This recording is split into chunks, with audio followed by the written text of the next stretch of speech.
Okay, so hi, konnichiwa, what's up, everybody? Um, Welcome back to Living in Japan Be Like. Anyway, today we're going to talk about the minorities in Japan again. We're going to continue. Last episode, we talked about the invisible people of Japan, and today we're going to talk about something that is really personal to me, actually, because it's my job and it's also there some stuff happened to me too. It's we're going to talk about foreign workers in Japan. And today, my friend Edwin will also help me, and he's here now. And I'm going to let him enter the room. Hi. Selamat pagi. Ada bentar kok Irwan nggak masuk. Ohayo ganbari masu. I don't know why, but like my camera suddenly make me look like I'm dying. I mean, aren't we all dying? Well, yeah, true. But like usually I'm less dead. Like, Dead. well, I don't know. It's so weird. Suddenly, it just like it's a no. It's better. Okay, like cause like my hair is pretty. I want it to like be shown in the camera. Anyway, so I just did my intro before you came. Give me your intro. All right. Hi. Hi guys. Back again. Yeah. This is. My name is Edwin. For those of you who didn't watch the last episode, I said I'm a fourth year international relations student, but now I'm a full-time master student in S. Rajaratnam School of International Studies in Singapore. And I've been living in Japan for the past 3.5 years. It should be 4 years, but Corona made me stuck in Indonesia for 6 months before coming to Singapore. And I hope I can give you guys some insights on Japanese society, a society which I love and hate at the same time. So we'll see how this goes. Yeah. So last week, as I said in my intro, we talked about the invisible people of Japan, right? We didn't like dive too deep into it, just like the surface area. And today we're going to try dive slightly a little bit deeper into one of the minorities in Japan, which is the foreign workers. Okay, Yeah, yeah. so yeah, foreign workers. How did they came to Japan? Right. So it's a common knowledge that Japan has a declining population, right? And Correct, correct. because they don't have any humans to maintain the economy, basically, so they Yep. need people from other countries. And Right, right. as we've discussed last week, Mm-hmm. Japan wants to maintain the idea that Japan is homogeneous society, even though actually they're not. Surprise, surprise, Mm-hmm. there are a lot of invisible people of Japan, Mm. Mm. and one of them are foreign workers. Now, let's start with why did foreign workers suddenly came to Japan and how? Because Mm. we're going to discuss this later, but back in the day, Japan used to close their countries back Right, in yeah. for like 200 years ish, I think, Okay, right? right. So yeah, but that's for later. For now, Mm-hmm. let's just discuss on how and why foreign workers finally come to Japan, Right. finally Yeah. accepted, Yes. accepted in Japan. Okay. Okay, so I think it's always nice to see the supply and demand kind of argument, right? Supply means the country that are sending people to Japan to work, and demand is the Japanese market that requires people to work for the economy, right? So the argument is that the demand from Japanese economy requires Japanese government Mm-hmm. requires Japanese government to open up the country to make visa regulation easier, to ease up the regulation of letting foreigners in. The current job market requires a lot of blue collar workers, such as cleaners. I have this article over here from South China Morning Post. The 14 types of jobs, including food services, cleaning, construction, agriculture, and Ah, anything Tokujegi no. else. Yeah, yeah. Yeah. Those things are required from the Japanese company because there's not enough people in Japan to do those jobs, right? Yeah, And because they all wants to be salaryman and doctors and lawyers. They don't realize that if everybody becomes a lawyer, who's going to provide your food and prepare your mhm, food? correct. Yeah. Those people covered by this new legislation that has been passed in the Japanese parliament that allows those two types of visa to go in to Japan. But those people who I mentioned, the first type of visa, you can only come yourself. So basically, you're not allowed to bring your families and whatever not. Yeah. And the Oh, second, yeah. So for the Dokude or specified skill, there are two types, right? But for yeah, now, most of them are only got the type A, which is the one you okay, cannot bring your family. all But right, there's yeah, also actually another one, which is but only for like shipbuilding and engineering. all Only right, that. okay. If they work for like 5 years and they are eligible, they can go to the type B of Tokutei, and they can bring their So they can family. bring their family in. Okay. But it's nobody has ever got that yet.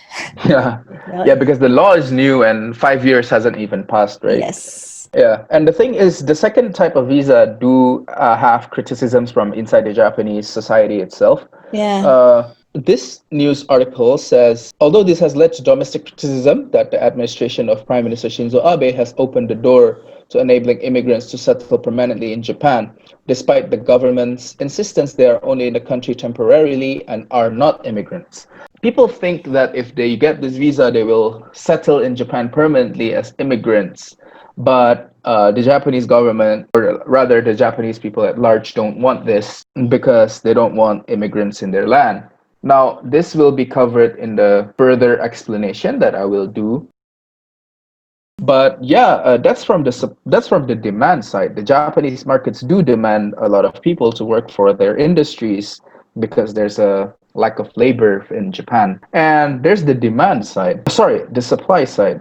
The supply side means the country that are sending their people to Japan to work, right? Now, there are several reasons that I think is applicable to this issue. First of all, the simple answer is that economic needs. People who come to Japan as a blue collar worker, or not necessarily only blue collar worker, but the ones who come as like trainees and also workers with special Specified skilled workers. okay, specified skilled workers is the one that are they might not make it in their own country. They couldn't get a good job in their home country, but Japan do need it, so they come to Japan.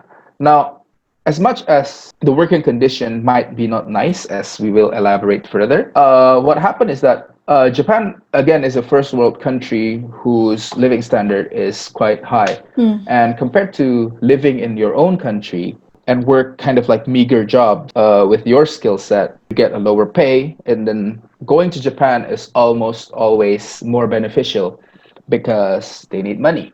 Yeah. And some of those countries do rely on these workers to have remittance. So remittance is basically when you receive money from working abroad and then send it back to your home country.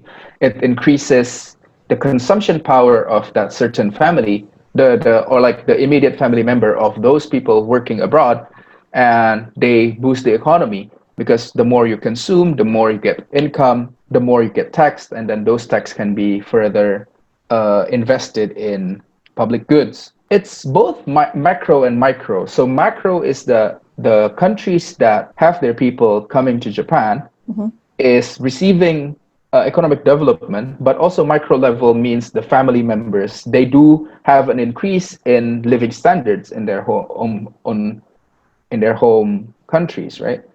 And also sometimes the I think it's kind of like a general. It's not necessarily specific. It's not specifically Japan case, but sometimes the country which foreign workers go to. Let's say you're from India, you're from the village, and then you go to the Middle East to work, or you're from Indonesia, then you go to Japan, or you go to other countries to work. Those destination countries do have a higher living standard and better wages, and the prospect is big and people still want to go because usually what happens is that the temptation of having bigger salary is always going to make people Yeah. jump to the occasion. Yeah, sadly, and a lot of Japanese company knows this. And well, I've mentioned this before. I work at a company that kind of help Indonesians who wants to work here. At the beginning, what I want to do is actually make a labor union for Indonesian workers. But of course, it's very difficult.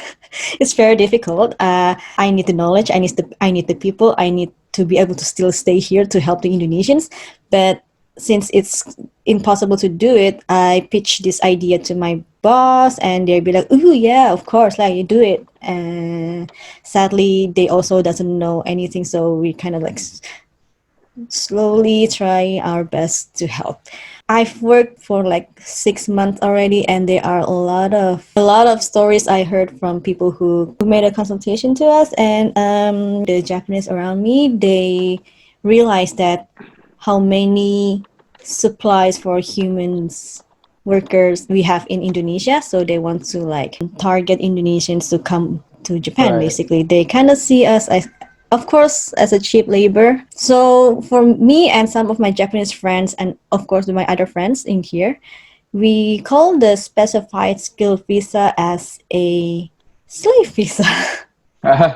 Basically, because a lot of the job that is available are the three Ks from last week, the Mm-hmm. kitanai, kiken, kitsui See. jobs. Some companies actually treat their workers nicely, of course, Right. but Yeah. of course the one who came to me are the one who got treated badly, and it's still a lot. And I got hundreds of messages almost every day, Mm-hmm. and even though we just started, and I was like, Right. oh, I got this, this happened to me, this happened to me. Those companies knows that people from Indonesia, or like foreign people, basically, they don't really know the laws Mm. and their rights. Even like the Japanese doesn't even know that, so they try to, like, let's say a lot of them are not in the greatest place right now, Yeah, right. basically. But Yeah. what's interesting is that there's this trend of people do still go, even though, Yeah. well, maybe because part of it is that no one is doing sort of this kind of distributing the information what happens here. Well, let's hope what we're doing would reach more people so that people Yeah. will make the. I understand that economic needs is very important, but it also needs to be done humanely. So I hope that what we're doing here will Yes. reach the right people to sort of also fight for the changes. Mm. Now, the reason why this tends to happen is that because two reasons why I think this happened. Why does this sort of almost like human trafficking do work, right? Because I think the channels that people tend to go to for finding jobs like this is tends to be informal. So they go through a lot of like middlemen, so they need to pay a lot of money Yeah. to get to Japan. And usually, people who apply through this method are the ones who are from lower income Yes. households, and they already pay quite a lot of money to go to Japan, and then they sometimes they even go to debt. When they have debt, they work in Japan in the hopes that they can have money to do three things: supporting their life in Japan, paying off the debt, and also making their family more prosperous. These kind of method, which is the most popular for lower income people who wants to go, tends to make people end up in a place where the work condition is not great, right? But you also have formal channels like state sanctioned, or like if you're come from like a background who has a kind of like a higher skill set, from those people who gets the specified skill visa, you get to sort of, let's say you're working in a company that have a relationship with a company in Japan, then probably Mm. you'll be doing like white collar jobs, or at least that's how I understand it in Indonesia. People have better protection, this one who comes from like a formal channel. But the one who comes Mm. from the informal channel doesn't really have those kind of protection. The majority of people who are kind of bound to this exploitative circle is the one who comes from lower income families, and therefore they go through an informal channel, and yeah, it happens. And also things like students who do part-time jobs, they also exploited Yeah. almost. But then they still have their protection as a student. What usually happen is that these people who are in the specified visa, or like trainee visa don't really have that protection as a student because they're technically not a student, Mm. right? Okay, so for the trainees and Kenshusei and Jishusei, there's like a illegal way to become a Kenshusei and Jishusei, and there's also the legal one. And the legal one sometimes is also like there are couple types. They go through like an agency called Alpaca, basically like an agency where you have to pay to be prepared.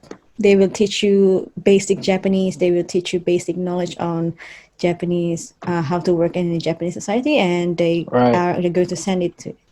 And it's usually these agencies are really, really, really expensive for Indonesians, especially for people from lower income, Hmm. which is people who usually go to those places because they maybe they don't have a good education, they don't have any privilege to have like connections maybe, Right. so they chose that route.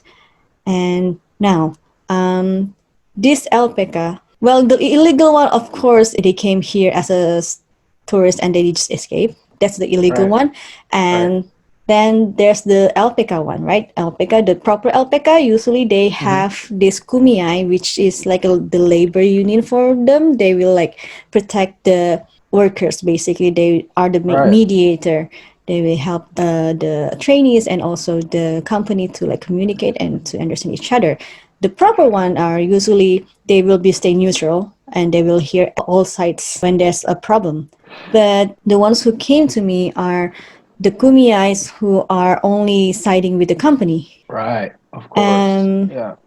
yeah, because they got the money from the company. I would say this is kind of like a legal human Trafficking. trafficking. Yeah. And also I haven't like have a lot of cases like this, but I got a lot of friends who are activists about the human rights and also the discrimination Right. about the minorities, right? And Right. they're Japanese, and they told me that a lot of those alpaca are managed by the Yakuza. Ah, I see.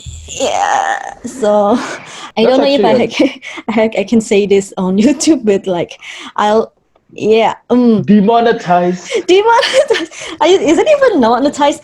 No, I'm just afraid that this will be blocked because I mentioned some stuff. Maybe I will just like censor it. I don't care about demonetization. I just afraid that this will be taken down or they're not going to be like shared properly. I guess to be fair, that's one of the other reason that it's very kind of popular, right? I think like Japanese do invest a lot in Indonesia and because it's so profitable and Indonesia do have this kind of surplus of labor. It's a win-win solution in a bad way. Japan do get their labor, Indonesia do get their economic development, but on what expense? On what cost? Usually the cost is people treated badly, inhumane working conditions, and those things. Anyway, I want to ask about your professor's project where Right. you help the Namin people, the one with the Yeah. refugees, right? Yeah, And we talked about the refugee for a bit last week, but yeah. yeah, let's talk about it. Let's talk more about it. He's researching about detention centers in Japan. Detention centers is basically this, they don't call it a prison, but it's essentially a prison for people Uh, who do some, let's say they violate the rules of like foreigners who live in Japan, because in Japan, I think as you and I might know, we have this thing called Zairyu card, and then this Zairyu card is a bit of an the Zairyu status is actually pretty important because it's actually given to anyone who stays in Japan, including permanent residents or long-term residents, or even they have things like dependents on foreign nationals. So basically, if your parents are working in Japan and then you bring your kids around, your kids would have a special status, and then you have the working visa like you have, yeah. working visa, trainee visa, and lastly, student, which I had at least. And some of the people who are in Japan, they're either coming here for a student, as a student, as a foreign worker, like maybe yours, and then you have the special working visa, like special skills visa, and also things like trainee and everything. Now, the thing is, some of the people who come to Japan, at least the ones that are in detention center, from what I heard, is that some are ethnic minorities, mostly come from the Middle East, people who are from Vietnam and other places like Africa, and most of them tends to overstay that visa. They have a kind of like a period on when they where they can legally stay in Japan. For some reasons, some from the Middle East actually will probably face persecution back home, which Mm, is like the Kurdish people. mm. They can't go back to Turkey because they'll be persecuted. So they overstay their visa and stay in the detention center. They go to Japan because they face persecution back home. They did a minor offense in Japan, which makes them go to the detention center. Now, while in the detention center, you have two choices. You can either apply for refugee status or you can just decide to go back to your home country. Those people came here with like a legal visa, right? And then they overstayed or maybe got in trouble and they got thrown into a detention center and then they plead for the refugee status visa. Yes, Refugee status is wait. asylum seekers basically.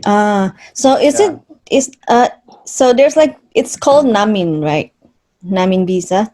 Is it Not, actually? I'm not so sure about the legal status because I didn't really get too deep into it. I mean, back when I took the class, the project just started, Hmm. but I haven't get in touch with my professor as much as before. But yeah, I mean, they're applying for refugee status, but Japan has a bad track record in giving Yes. refugee status. There's less than 500, if I were to put it roughly, like granted every year upon like among 100,000 applicants or something. That's Uh, kind of the yeah, number. there's a lot of Indonesians I know who also currently applying for the Oh, really? refugee visa. Yeah, but now that there's like this Tokutegino and they're actually not going to be killed back when they go back to Indonesia anyway, so they want to Mm, change it to Tokutegino, and they asked me okay, like, is okay. it possible?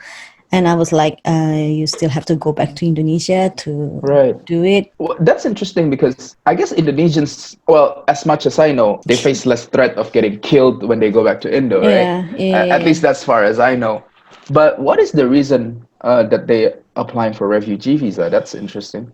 Yeah, so from what I heard from the people, some of them they already spent a lot to come here as a trainee, the Visa, right? Kenshusei visa. Apparently, when they came here, the promise of you will get 300 million rupiahs in 1 year, but then when they came here, they realized that it's not worth it and Right, also it's not enough for supporting themselves in Japan. right. Yeah, so a lot of those people who came here, they spend a lot of money to work. They have to borrow stuff and they have to send money to their parents and their Right. families. And when they came here, sometimes if they're lucky, they will find some companies or like bosses that treat them okay ish. Mm-hmm, mm-hmm. And but a lot of them are really treated badly. They barely even got like a holiday, and they sometimes they are yelled at, they are hit, they and there's a case. This is really sad, but there's a case of someone who got pregnant by the Right. colleague. Yeah, so a lot of them are being abused and they want to Mm, escape. So they run away from the workplace and now they are applying for Namin visa because they think that's the only thing that they can do, because if they go back without the money that they should have brought for their family, they also right. have like that pressure, Right. they have that That's true. pressure. They Right. already liquidify everything that they own to Right. just come here. That's actually a case that I know Mm, because that was in a class. Well, it's not a. So it's basically we have a screening of a film called "Playing with the Nun," which is made by a professor from I think Nepal, about a Nepali man who come from a village who borrowed a lot of money to make qualification visa as a chef, and then they go to Japan to work at a curry restaurant. Basically, the story is about a journey of the man doing so. The only reason why people stay sometimes is because they already borrowed a lot of money, Yeah. and then they stay in Japan to work and find money to repay the debt and also support their family. I think that's a common case for people, foreign workers in Japan. I think the cases also happen not only for people who have a special working visa, but I think it also happens to like trainees. I think because Yeah. I think a lot of Indonesians do come as a trainee because I get to meet some. Yeah, there's a lot of trainees here. I Right. think a lot of people who are working the 3Ks, most of them are foreign workers. The villages are lacking in human resources and they have no other choices but to find foreign workers. Sometimes they are like the kind-hearted people that understand that foreigners might have like difficulties in adapting to Japan's way of work, and sometimes they just like they don't, and they want them to. When they came here, they already understand what they're going to do. So a lot of the cases that came to me are people who work under bosses who doesn't know how to handle foreigners Mm, and they don't know how to give them proper training. Instead of trying to find a way, they just get frustrated and blame everything on the trainees. So those people, the trainees who came here, they came here to one learn about mostly agriculture and also the one that I help are the one working in agriculture and they want to learn it and take it back home all of the knowledge they got in Japan and also they also want the money of course to help their parents and to help with their own maybe business in the future. They came here with risking everything they had true, and they true. they really try a lot of them really try their best to learn Japanese too so they can Hmm. communicate better. But sadly, a lot of the bosses doesn't want to even try to understand that. Right, They just want you to already be able to understand them. They want you to already understand Japanese and can communicate and can adapt quickly and they don't have the patience to teach you or like educate them or train right. them properly. Correct, correct. I Because I mean, think uh, that's harsh. I mean, obviously, Japanese language is a hard language to learn. it's very hard. Yeah, I mean, One, even if you receive like kind of like formal education on it, you go to like cram schools that teach this language, or like even just like Japanese schools, it's still very hard to speak fluently and understand because there's a lot of, there's a lot of, I would say, reading between the lines of the things that are said by the other speaker, which is kind of hard to do if you're not used to it. And yeah, it still takes time even for people who stay long in Japan. You'll see there's like a lot of posts on the internet, kind of like first-hand account of how people, even though they speak Japanese quite well, they're still having problems with this. Imagine if you just come from like a village in Indonesia, yeah, maybe knowing a little bit of English, some Bahasa, and maybe your local language. You come to this place where you are completely deprived of the chances to speak your own language other than to your own people. And you might spend like what, 8, 10 hours at work, even more, right? more That's at yeah, least 12 hours. that puts a lot of stress to the person and also to the pressure to ourselves not being able to express ourselves and constantly being, let's say, getting yelled at or things like that, and have this sort of like antagonized feeling, and it's not nice. And I'm actually really sorry that it happened to a lot of people.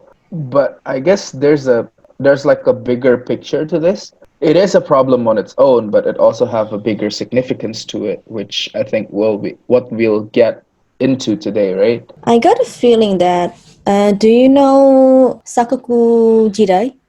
Yeah, the I think it literally means closed country. So, it's an isolationist uh, policy, right? okay, Yeah. so this is just my theory.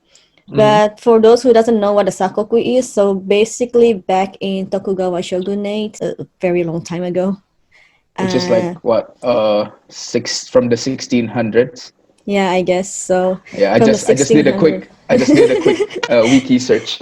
So yeah, Yeah. from 16 from like 1630s until the 1850s. So that's Yeah. Oh around, yeah, yeah, 1815. Yeah, around 18. 220 years, I'd say. Yeah. So there's like a sakoku period in Japan where they Mm, basically close the country and every trade to other countries are very minimalized, and also like normal people are not even allowed to go outside of the country even though they can, right, and right. only like super important people, I think, who have like That's true. the power and stuff who can Right. go abroad. So like around 200 ish, 200, 200-ish. Yeah, let's put it that. yeah, Let's put so it in around that amount. 200 years ish, they aren't allowing any outside, any foreign influence to Japan. And in the middle of that, if you guys read manga or watch anime that is set in those period, you might see some scenes where there's like a Japanese who are telling horror stories about foreigners. Right, that's actually correct. Yeah. Because there's actually a movie.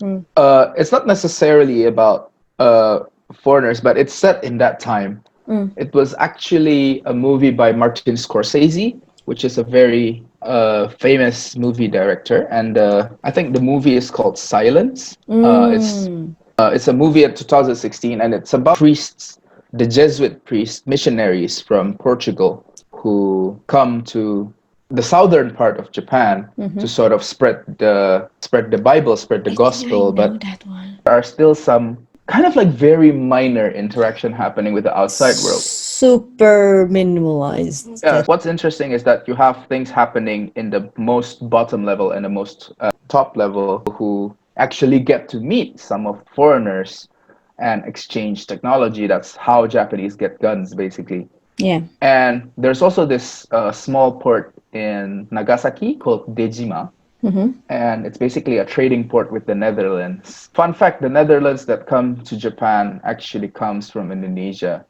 uh, because we were colonized by the Dutch back then. That's just a Mm. nice little trivia there. But yes, Hey. Japan do have interaction with foreigners. But what actually happened is that this whole negative image about foreigner is, it happens only in the people in the middle, I would say. 98% doesn't meet any foreigner until, well, probably since the day they're born until they die and during the period, right? Mm-mm. So interactions with foreigner keeps on being confined to a certain social class in Japan, which is good for those percentage that gets to meet foreigners, because they are kind of be open because you're interacting with someone from a different background, and they're probably okay with foreigners. But the 98%, which is the normal society, that if you enter Japanese society, that's who you really interact with. And those people are the ones who are like, oh, I've never seen this person. And it's not necessarily only Japan, but I think it happens everywhere. So the reason mentioned about the portrayals of foreigners as monsters back in close country Jedi or whatever Yeah, is because it's still continuing until today.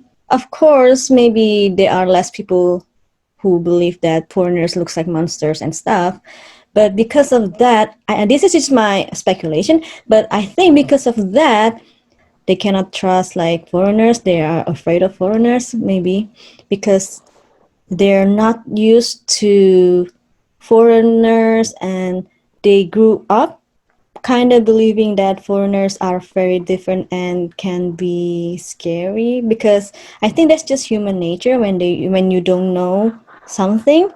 you either got curious and want to no more, or you're just afraid and just try to distance yourself, Avoid. Yeah, that's Yeah. actually very true. That's just kind of like in human nature, there's this concept called in group, out group, right? Mm. In group is basically the people you identify, you're part of it, like a society or a circle of friends. Mm. But you're also, but in group won't exist without the out group. Sorry. So out group is like this basically someone that is not inside your circle, someone that is not you, basically the other. I think the thing that is happening in Japan is that, yeah, as you said, people do grow up with that sort of mindset that it's ingrained in their education system, that there's this concept of in Japanese society, the nails that stand up gets hammered down, which is basically everyone have to be like the same, and if you're different, then you need to sort of be molded into the same Mm. type of person as everybody else. People tend to like conform with each other, and that conformity creates a stronger sense of in group, and therefore when they meet people who are from the outside group, which could mean anything, basically, as we have talked last week, we can talk about the Ainu people, we talk about the Mm. Zainichi Koreans, we talk about the Nikkeijin and foreign workers, and also like Hafu, maybe not as much, but foreign workers for sure. Mm. They tend to see those people as someone that is hostile. I've read some articles about managers in Japan who are managing foreigners, basically, and this is in Mm-hmm. like this is not for the tokutegi no or the jishusei workplace. This is Mm-hmm. actually the white collar job workplace, and a lot Salaryman. salaryman, yeah.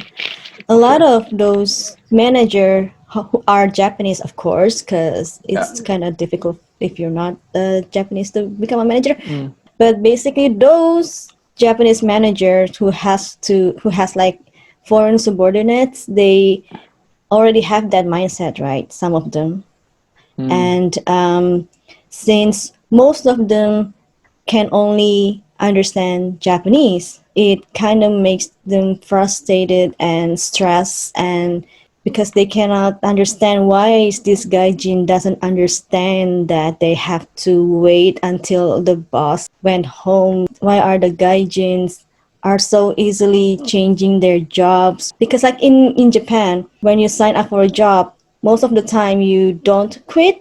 You Right. don't Yeah. quit because when you got a job, it's something that you should be grateful for your job, and you should do everything that you can do for your company.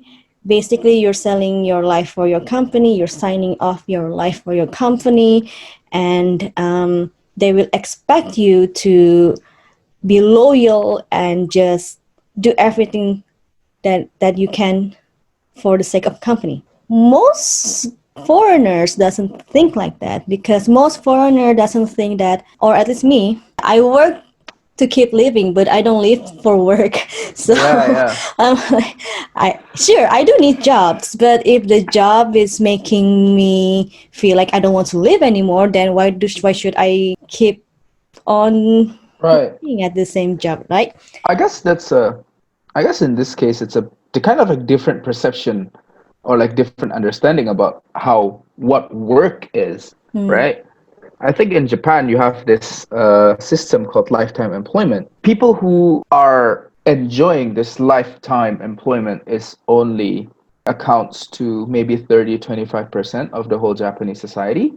So if you work at like big corporations like Mitsubishi, Mitsui, or Hmm. Sumitomo, probably going to benefit from this. Basically, you work from like when you graduate college until you retire, which is like age 60 or 65 now, I think. So basically, at your early stage of a career, from 20 to like from basically where you start, you live with like a very meager salary, and then you get older, then you get married, and then you got promoted. And promotion here doesn't is not really based on meritocracy. It's not because you did a big project and then you got promoted. No, you usually get promoted because as you get promoted as you age. Once you get older, you get bigger payment, but you're doing less.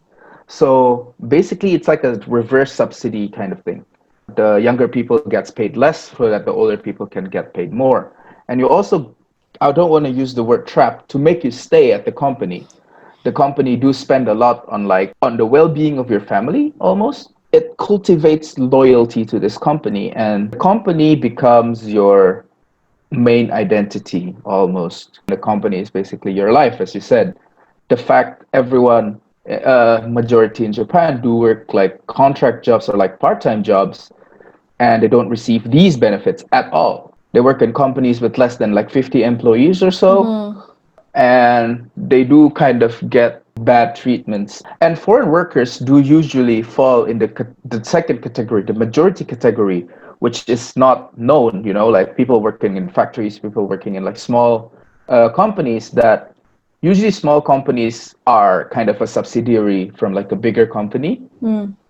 And if they're a subsidiary, then probably they're gonna be taking orders from the bigger company, and then yeah, got screwed over if they don't do their job right. The majority is not necessarily portrayed really well in Japan. It's just sad to see that there's such inequality Mm. in Japan. Yeah. Lately, I think Japan are realizing that they do need foreign people because they do need Yeah. foreign workers, and some of them actually try to figure out how to make them stay because the majority of foreign people who work in Japan, they don't last long because, well, maybe the treatment is not that well, or maybe it's just the bureaucracy. A lot of unnecessarily annoying steps you have to face to do your Yeah. jobs, and maybe the most known is the one where you are not allowed to like go home before your boss for go home. A lot of foreigners couldn't agree with and or get used to the Japanese work culture, so they don't really Right. stay. And a lot of Japanese manager who needs foreign workers, they don't know what to do, and they, well, in the back to the articles that I read, a lot of them, they got really frustrated and they kind of like try to avoid hiring foreigners because they don't know how to handle foreigners and how to, Right. yeah. And some company that I know actually, Mm. they open like an online class for foreigners to learn about Japanese business etiquette, which I Right. think, yeah, and it's like super expensive. Right. One, it's super expensive.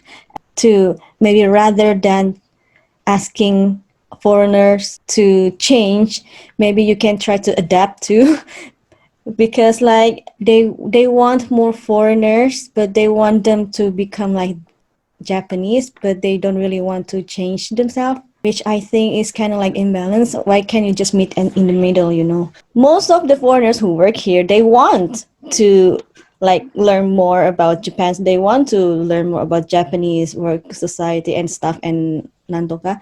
But like what I see a lot happened in here is they want the foreigners to become Japanese. The Japanese doesn't, most of them, not all of course, but the majority of the Japanese, they don't want to even try to understand the foreigners, but they want the foreigners to only understand them. So it's a very one-sided relationship. And if this is like a lovers relationship, this is a very toxic one. So always, like I'm going to quote Mamamoo, it's always you. I always follow you.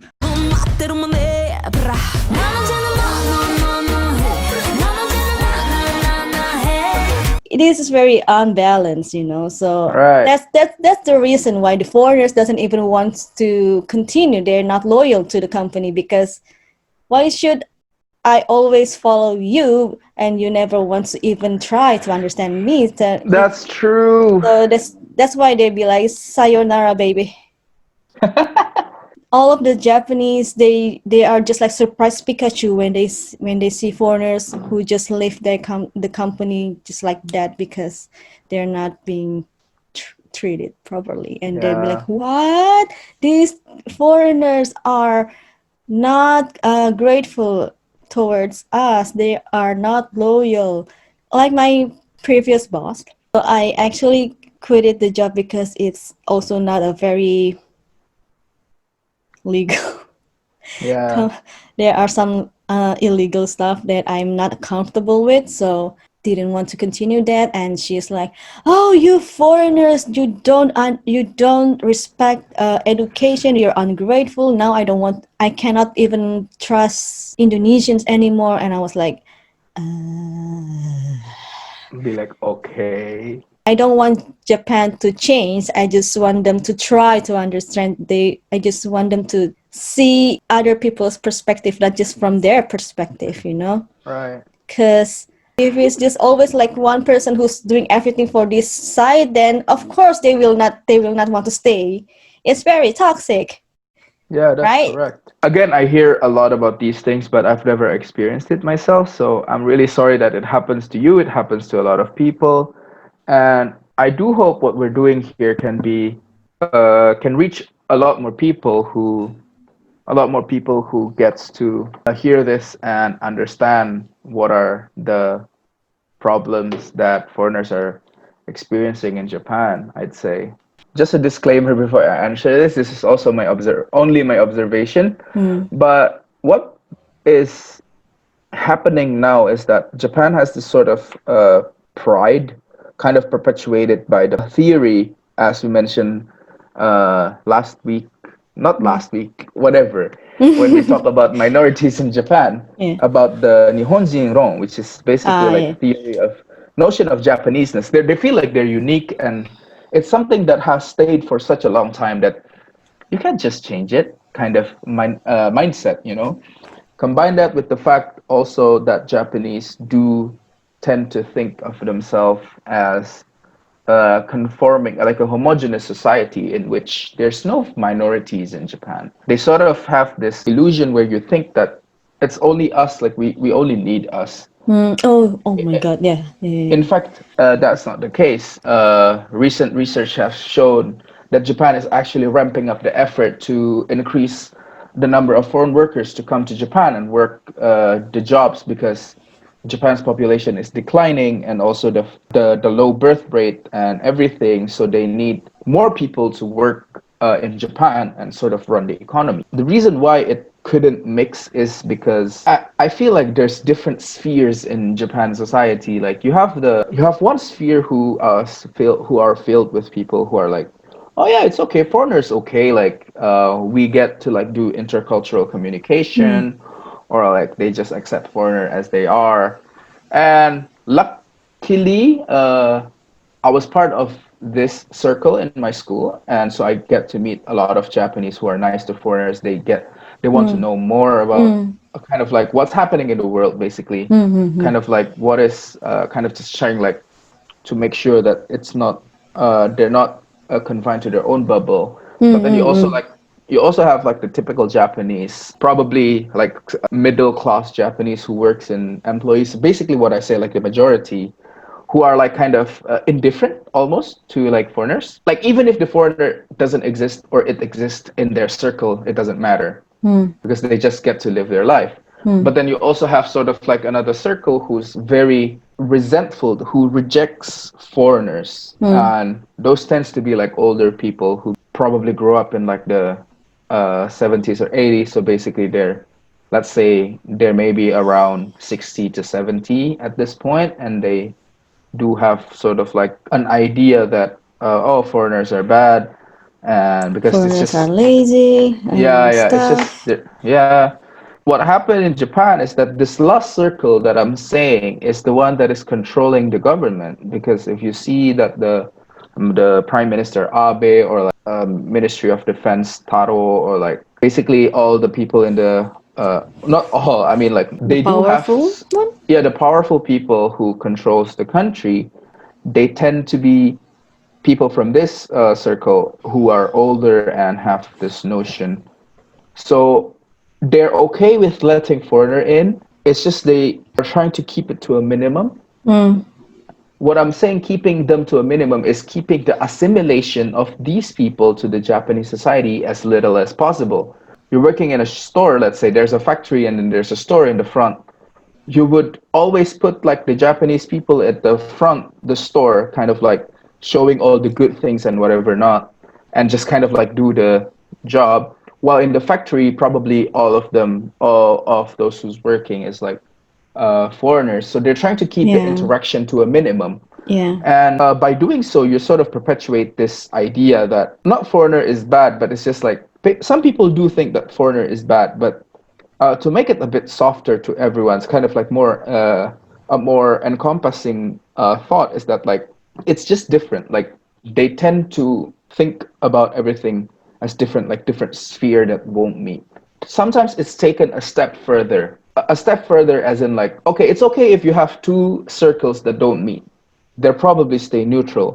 But instead, what happened is that once that group of people who are in the majority or like have unproportional share of power, even though they're a small circle, perpetuate this idea that they antagonize, they make the other group hostile. You tend to attack the other one. Mm. What happened is that like you get this conflict almost, kind of like a not sometimes it's open in the public where people would be like fighting, Mm. but you also have this kind of like invisible conflict where the mindset of like, oh, foreigner is bad, foreigner is lazy, foreigner is whatever, it sort of perpetuates in the idea. Yeah, with that being said, it's just like this whole idea of foreign workers in Japan becomes so complex because like Japanese economy do need the people to work, but also they don't want them to assimilate. But Yeah. how can you live in a society without, to a certain degree, assimilate with the local degree, with this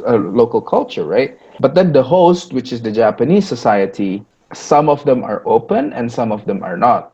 But most of it are not. Maybe not showing it explicitly, but more implicitly, like they do kind of like small stuff that is discriminatory towards foreigners. Yep, they don't really like trust them. Like like right now in Japan, we also have the virus, right? Of course, we also have the thing that YouTube doesn't want me to mention, and so uh, a lot of foreigners who are working in not the biggest companies, which is the Mm, majority, they are facing discrimination is so blatant. Like it happens also in my company, it also happened in my company, and they are still asked to come to the office despite the situation right now, and they have to right. commute, of course.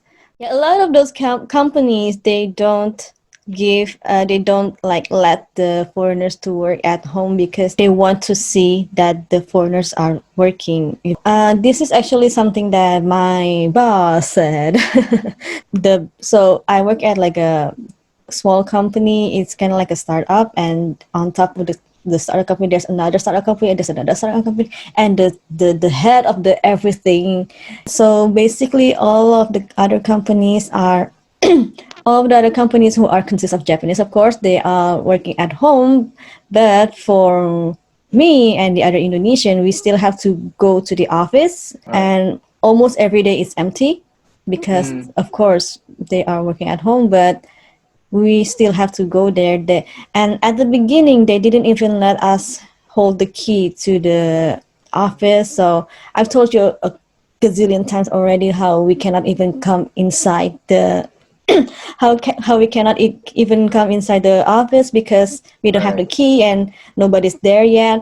And only recently they finally let us have one of us have the key, Mm, and ever since then we barely see other Japanese. One of my friend who she's Japanese who used to work with us, and she told us that in the bosses meeting, mm-hmm, mm-hmm, she the biggest boss, like the boss of the boss, the CEO, mm, he told he told everybody that, oh yeah, just let the Indonesian come to the office and take care of the office and clean the office, because Indonesians, foreigners, they're lazy and they cannot do their job, so let's just make them work so we're not paying them for nothing. So I'm like, Excuse me. But this is the case of a toxic work environment. So they ironically they are trying to create the image that they care about Indonesians and they want to help Indonesians, but Right. sadly, they're not even like trusting Indonesians. They're not even treating the Indonesian workers under them well. So I'm like, Okay, I'm not gonna say anything about your company, but it's just like my observation, right? So what happened usually is that the bureau or like companies that is supposed to help foreigners, it's someone or like kind of in a bad way saying supply foreigners for like Japanese companies, they tend to be very exploitative and predatory. very.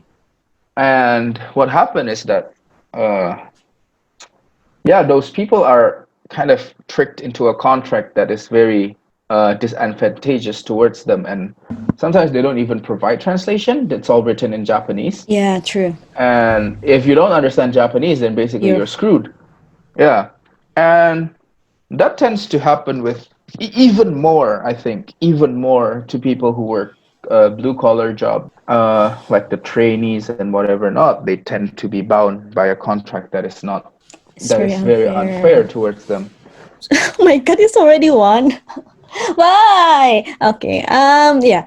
Obviously, there are still a lot of things that we want to talk about, but we both have stuff to do. So sadly, for this episode, I'm gonna have to cut this short. And well, not really short. We talk for like 1.5 hours, or if is it more? I don't know. I don't even know. I don't But know. yeah, Yeah. but of course it's very interesting and I really like love talking discussing this thing with you, and thank you for coming and helping me.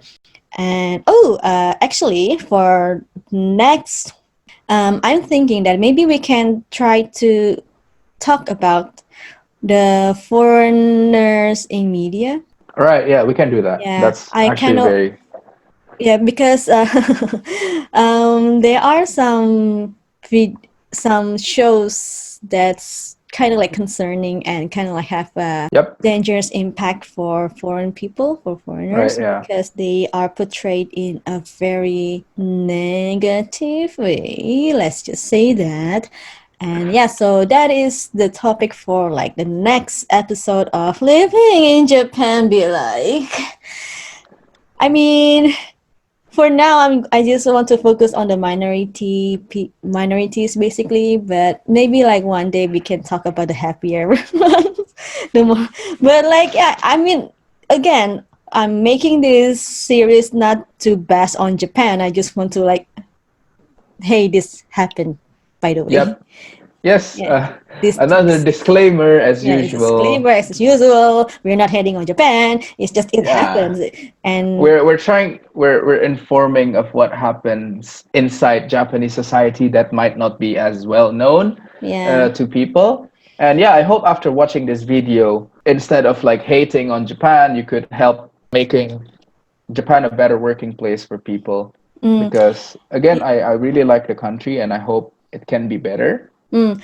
Oh, So, yeah. So, one thing that inspires me are the Philippines. Actually, they are also well because they are Southeast Asian. They also are. They are not really treated well here, and they kind of like basically they made enough noise until the government finally do something. So now, if a Japanese company wants to hire, this is for the English teacher at least that I know. So when a Japanese company wants to hire Filipinos, they will have to pass a certain test and interviews first.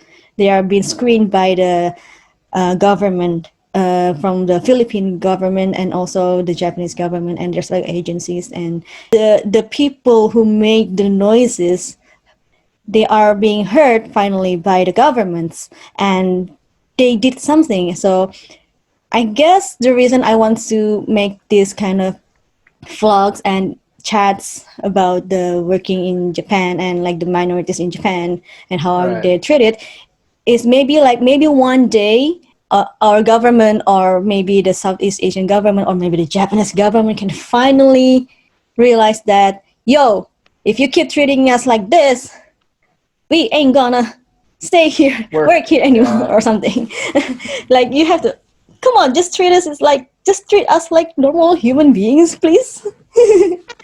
But yeah, anyway, that's all for today. There's, Yeah. if I keep continuing, it will finish until tomorrow. So again, thank you very much for everybody who are watching, and thank you for Edwin one more time for helping me discussing this. It's really fun. I hope you do well on your master degree, and study well, do good, do better, do best. Okay. Bye See guys. you. See you.